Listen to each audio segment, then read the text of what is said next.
Oh, balik lagi sama saya Satria dari 99 Auto Media. Untuk kali ini dari 99 Auto Media kedatangan motor baru yaitu CBR 150R. Yang menarik dari CBR ini yaitu ini termasuk CBR dalam CBR generasi pertama yang dikeluarkan oleh Honda. Sejarah singkat dari CBR ini tuh motor ini tuh datang secara utuh dari Thailand melalui importir umum atau yang kita kenal sebagai IU. Lalu motor ini juga diproduksinya motor ini oleh Honda yaitu untuk menggantikan generasi sebelumnya yaitu motor 2 tak NSR 150 yang dimana saat itu NSR motor 2 tak sudah mau disuntik mati karena tidak lolos uji emisi Euro 3. Maka dari itu Honda mengeluarkan Honda CBR ini, ditambah dari kejuaraan dunia MotoGP-nya juga beralih dari mesin 2 tak, konfigurasi mesin 2 tak ke mesin 4 tak. Maka dari itu Honda melanjutkan motornya di Honda CBR ini. Untuk spesifikasi Honda CBR ini kurang lebih sama seperti motor terdahulunya yaitu NSR. Kenapa saya bisa sebut sama? Yang pertama itu terdapat yang jelas terdapat pada rangka dari motor CBR ini yaitu sudah menggunakan rangka twin spar. Rangka ini juga dikembangkan setahu saya dikembangkan oleh tim HRC di MotoGP yang menggunakan sama rangka twin spar.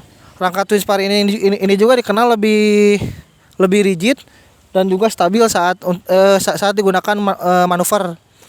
Lalu dari itu keseluruhan hampir sama seperti NSR, mulai dari dimensi motornya hanya mungkin sekilas berbeda dari konfigurasi mesin.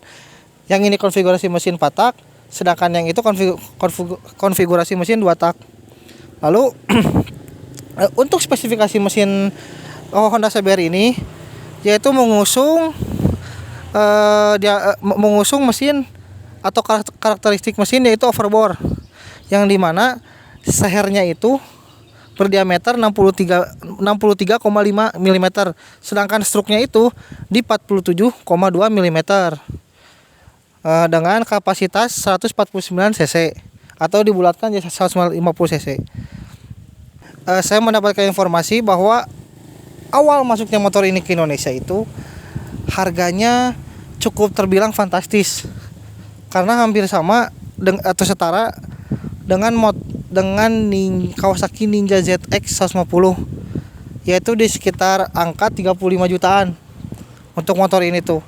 Maka dari itu motor ini sempat diusung-usung motor sultan pada zamannya karena emang yang pemilik motor ini rata-rata ya orang-orang berduit gitu. Karena dulu untuk ukuran harga 35 juta tahun 2007 kan motor ini tahun 2007 cukup nominal yang tinggi juga untuk harga segitu.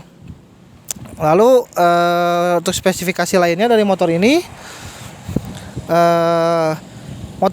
keluaran tahun 2007 seperti yang tadi saya sebutkan.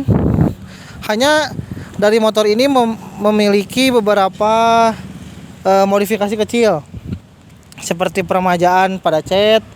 Peremajaan pada cat ini dilakukan karena saat dapat motor ini catnya sudah tidak begitu bagus. Maka dari itu pemiliknya itu melakukan peremajaan pada cat. Mulai dari ya seperti disiram ulang lah si catnya. Lalu yang selanjutnya itu terdapat pada handle kopling. Handle koplingnya itu di motor ini diganti pakai handle kopling Kawasaki R6N.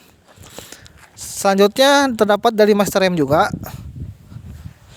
Master remnya itu sendiri menggunakan Nissin Samurai Nissin Samurai aksial, Nissin Samurai aksial dengan menggunakan juga gas spontan dari merek KTC. Lalu sisanya mungkin peremajaan yang lainnya seperti ganti ban depan menggunakan ban semi slick MP27. Untuk belakangnya menggunakan ban semi slick juga dari produk Pirelli yaitu Pirelli Diablo Rosso Corsa 2. Untuk dari spesifikasi motor ini overall sih masih bawaan pabriknya.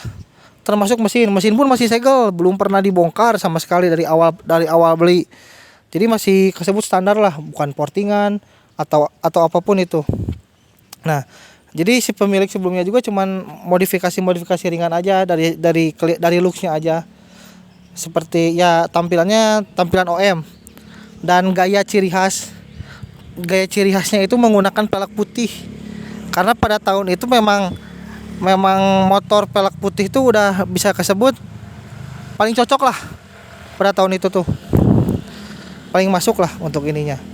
Lalu dari segi lainnya itu terdapat motor ini tuh instrumennya masih pada lengkap semua, mulai dari ini lampu jauh, klakson dan lain-lain, high beam masih pada ada semua. Untuk speedometer semua masih pada nyala. Dari temperatur bensin, temperatur panas, juga kilometer dan juga RPM masih pada nyala semua. Overall motor ini kondisinya sangat bagus menurut saya. Hanya mungkin ya dimodif sedikit lah. Harga motor ini sekarang itu termasuk harga yang gelap juga, karena motor-motor CBU di Indonesia kan udah nggak produksi lagi nih, udah jarang juga nih Indonesia masukin motor CBU. Nah, motor ini juga harganya untuk saat ini tuh masih terbilang agak tinggi.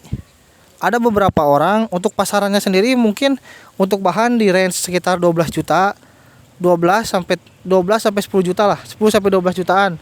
Itu tuh bahan. Lalu kalau untuk misalnya range harga udah jadinya ada bahkan sampai di kepala 2. Terakhir saya itu nemuin motor ini dalam kondisi bagus itu udah modifannya udah lumayan, itu terakhir di kepala 2. Usut punya usut, saya juga sempat berbicara atau sempat sharing juga dengan anak-anak CBR Old, yang dimana mereka itu antusias dari motor ini. Saya ingin tahu kalau motor ini di-upgrade, apa sih potensinya yang keluar dan apa aja yang harus di-upgrade. Ternyata anak-anak CBR Old itu banyak yang bilang ternyata untuk membuat motor ini potensinya keluar tidak bisa disebut tidak terlalu banyak untuk upgrade-annya. Yang mereka sebut itu, yang dikenal oleh mereka itu disebutnya 3 pilar untuk upgrade motor ini. 3 pilar itu, yang pertama CDI, yang kedua knalpot, yang ketiga karburator. Nah, kata mereka itu kenapa 3 pilar itu penting? Kenapa 3 pilar itu penting? Karena dari motor ini tuh hanya dengan mengganti 3 pilar itu aja performa motor maksimalnya aja udah keluar, apalagi di oprek yang lainnya. Nah, untuk dari itu saya dapat informasi knalpot biasanya menggunakan dari knalpot aftermarket, mau itu lokal buatan Indonesia ataupun dari Thailandnya, seperti ya kalau disebutkan mereknya DBS ya, yang seperti itu. Kalau misalnya dari karburator biasanya anak-anak CBR Old itu menggunakan karburator PE28, sebutannya NSR 150 SP atau PWK 28. Nah, lalu kalau CDI sih biasanya anak-anak CBR itu kalau nggak pakai, ya bermacam-macam sih, banyak mereknya juga. Kalau nggak BRT, CDI-nya pakainya itu Citah atau pakainya Citah.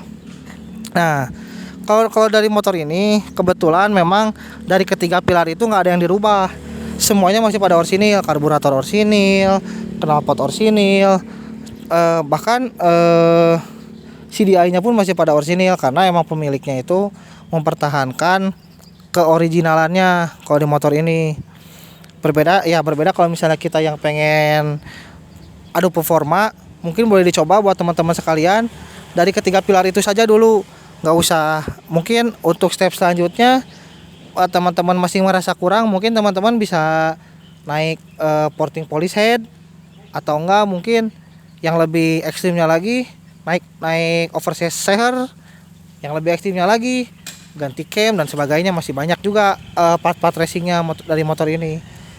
Nah, selanjutnya mungkin sekian dari review singkat yang saya bisa beritahu dari motor ini. Sekian dari review hari ini. Selamat siang.